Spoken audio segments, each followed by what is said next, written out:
कोणतेही पुरावे नसताना आरोप केले गेले. सुरेश धस यांनी जाहीर माफी मागावी. अभिनेत्री प्राजक्ता माळीची मागणी. वैयक्तिक स्वार्थासाठी महिला कलाकारांना टार्गेट केलं जात आहे. पुरुष कलाकारांचं नाव का घेतलं नाही? प्राजक्ता माळीचा सुरेश धस यांना सवाल. सुरेश धस यांच्या वक्तव्याविरोधात प्राजक्ता माळीची महिला आयोगाकडे तक्रार. मुख्यमंत्र्यांची भेट घेऊन कठोर कारवाईची मागणी करणार. अभिनेत्री प्राजक्ता माळीची माहिती. देशमुख हत्या प्रकरणातील लक्ष वळवण्यासाठीच प्राजक्ता माळीची पत्रकार परिषद. काहीही चुकीचं बोललेलो नाही, त्यामुळे माफी मागणार नाही. सुरेश धस यांचं वक्तव्य. प्राजक्ता माळीबद्दल चुकीचं वक्तव्य केलं नाही. प्राजक्ता माळीला तक्रार करण्याचा पूर्ण अधिकार. भाजप आमदार सुरेश धस यांची प्रतिक्रिया. बीड प्रकरणातील फरार आरोपींची संपत्ती जप्त करण्याची प्रक्रिया तातडीनं सुरू करा. तसंच बंदुकीसोबत ज्यांचे फोटो आहेत त्यांचे परवाने रद्द करा. सीआयडीचे अतिरिक्त महासंचालक बुर्डे यांना मुख्यमंत्री देवेंद्र फडणवीसांचे आदेश. जितेंद्र आव्हाडांचं कथित चॅट रुपाली ढोमरेंकडून एक्सवर प्रसारित. बीडमधील मोर्चा आणि धनंजय मुंडेंबाबत अज्ञात व्यक्तीशी आव्हाडांनी चॅट केल्याचा दावा. रुपाली ढोमरेंचं ट्विट जितेंद्र आव्हाडांकडून रिट्विट. मुंडेंचे कार्यकर्ते बिथरलेत. सत्य पचत नसल्यानं खोटे स्क्रीनशॉट प्रसिद्ध केले जात आहेत. याची पाळमुळं शोधून काढावी. आव्हाडांची पोलिसांकडे मागणी. खातेवाटप होऊन आठवडा उलटला तरी सुद्धा 17 मंत्र्यांनी अजूनही पदभार स्वीकारला नाही. भाजपचे 9, शिवसेनेचे 5 आणि राष्ट्रवादीचे 3 मंत्री मंत्रालयापासून दूरच. काही मंत्र्यांच्या दालनाचं काम सुरू असल्यामुळे पदभार स्वीकारायला उशीर. येत्या 4 ते 5 दिवसामध्ये सर्व मंत्री पदभार स्वीकारतील. मंत्री शंभूराज देसाईंची प्रतिक्रिया. 26 जानेवारीपर्यंत पालकमंत्री पदाबाबतचा निर्णय होईल. मंत्री हसन मुश्रीफ यांची माहिती. माजी मंत्री रवींद्र चव्हाण भाजप संघटन पर्वचे महाराष्ट्र प्रदेश प्रभारी. प्रदेशाध्यक्ष चंद्रशेखर बावनकुळेंकडून रवींद्र चव्हाणांच्या नावाची घोषणा. प्रदेशाध्यक्ष पदावर नियुक्ती होईपर्यंत विशेष जबाबदारी. भारतात येत्या काळामध्ये सूर्यफूल तेल किलोमागे किमान 5 रुपयांनी महागण्याची शक्यता.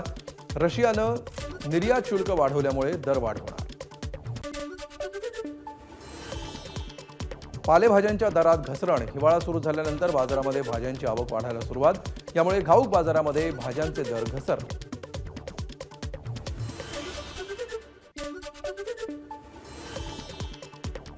मुंबईच्या मालाडमध्ये बेस्ट बसचा अपघात. बोरिवलीकडून अंधेरीच्या दिशेने जाणाऱ्या भरधाव वेगानं जात असलेल्या बेस्ट बसचं टायर निघालं. सुदैवानं सर्व प्रवासी सुखरूप. शिवसेनेचा विभाग प्रमुख लालसिंग राजपुरोहितांसह 4 ते 5 शिवसैनिकांविरोधात गुन्हा दाखल. बीएमसी कॉन्ट्रॅक्टरला धमकावून 4 लाख रुपयांची खंडणी मागितल्याचा आरोप.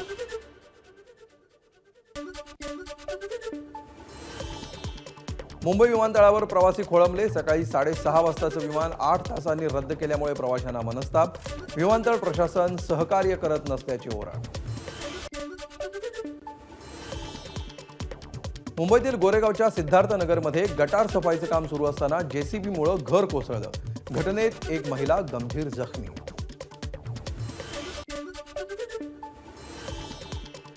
भिवंडीत दरवाजाला बाहेरून कडी लावून घर पेटवल्याची धक्कादायक घटना समोर.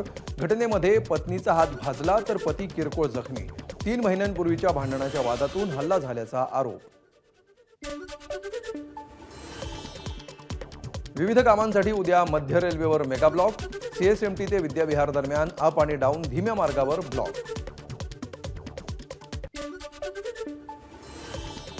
पश्चिम रेल्वेवर आज रात्रकालीन ब्लॉक. लोअर परळ स्थानकामध्ये दोन्ही जलद मार्गिकांवर इलेक्ट्रॉनिक यंत्रणा कार्यान्वित करण्यासाठी ब्लॉक घेण्यात येणार. रविवारी हार्बर मार्गावरील पनवेल आणि वाशी स्थानकांदरम्यानही ब्लॉक. त्यामुळे सीएसएमटीकडे जाणाऱ्या अप हार्बर मार्गावरील सेवा आणि पनवेल बेलापूरकडे जाणाऱ्या डाऊन हार्बर मार्गावरची सेवा ठप्प राहणार. सरपंच संतोष देशमुख हत्येच्या निषेधार्थ बीडमध्ये सर्वपक्षीय आक्रोश मोर्चा. मारेकऱ्यांना तत्काळ अटक करण्याची मागणी. बीडमधील मोर्चामध्ये देशमुख कुटुंबीय सहभागी. तसंच मनोज जरांगे, सुरेश धस, संभाजीराजे आणि संदीप क्षीरसागरही सहभागी. बीडमधील मोर्चात हजारो नागरिक सहभागी, नागरिकांकडून जोरदार घोषणाबाजी. धाराशिवमध्ये शिवराज्याभिषेक सोहळा समितीकडून देशमुख हत्या प्रकरणाचा निषेध, आरोपीला कठोर शिक्षा व्हावी, आंदोलकांची मागणी. पवनचक्की कंपन्यांना शेतकऱ्यांसोबत इंग्रजी भाषेसोबत मराठी भाषेमध्ये करार करणं बंधनकारक होणार, धाराशिवचे प्रभारी जिल्हाधिकारी मेनक घोष यांची माहिती. तुळजाभवानी मंदिरामध्ये भाविकांची गर्दी, भाविकांची गैरसोय होऊ नये म्हणून मंदिर 1 जानेवारीपर्यंत 22 तास खुलं ठेवण्याचा निर्णय. इंदापूरमध्ये तब्बल 23,22,000 रुपयांचा गांजा जप्त, 2 आरोपींना 2 दिवसांची पोलीस कोठडी.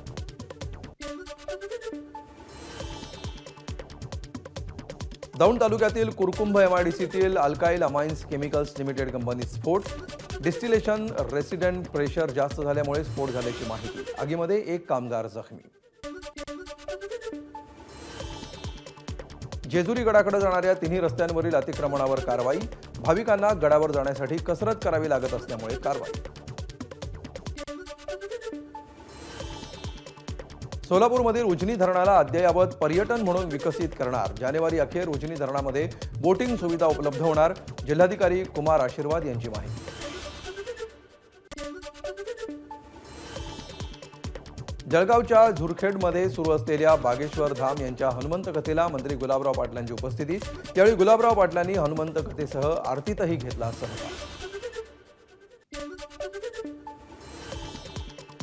नाशिकच्या कोपरगाव शहरामध्ये अवकाळी पावसाची हजेरी, अचानक आलेल्या पावसामुळे बाजारपेठेत आलेल्या ग्राहकांची धावपळ. आर्थिक गुंतवणूक करण्याच्या बहाण्यानं नाशिकमध्ये एका सेवानिवृत्त व्यक्तीची फसवणूक, 8,10,000 गंडा, फसवणूक करणारा आरोपी प्रतीक पाठक फरार. कर्णकर्कश आवाज करणाऱ्या 70 बुलेटच्या सायलेन्सरवर फिरवला रोड रोलर. धुळ्यातील वाहतूक शाखेची कारवाई, नियम मोडणाऱ्या वाहनधारकांवर कठोर कारवाईचा दिला इशारा. धुळ्यामध्ये अल्पवयीन मुलीचे अश्लील व्हिडिओ व्हायरल करणाऱ्या तरुणावर पोक्सो अंतर्गत गुन्हा दाखल. इंस्टाग्रामवर व्हिडिओ पोस्ट झाल्यानंतर मुलीनं केला होता आत्महत्येचा प्रयत्न, पालकांची पोलीस ठाण्यात तक्रार. जळगावात साईबाबांच्या पालखीचं शिर्डीकडे प्रस्थान, गेल्या 20 वर्षांपासूनची परंपरा, पालखीत मोठ्या संख्येनं साई भक्त सहभागी. एबीपी माझा, उघडा डोळे बघा नीट.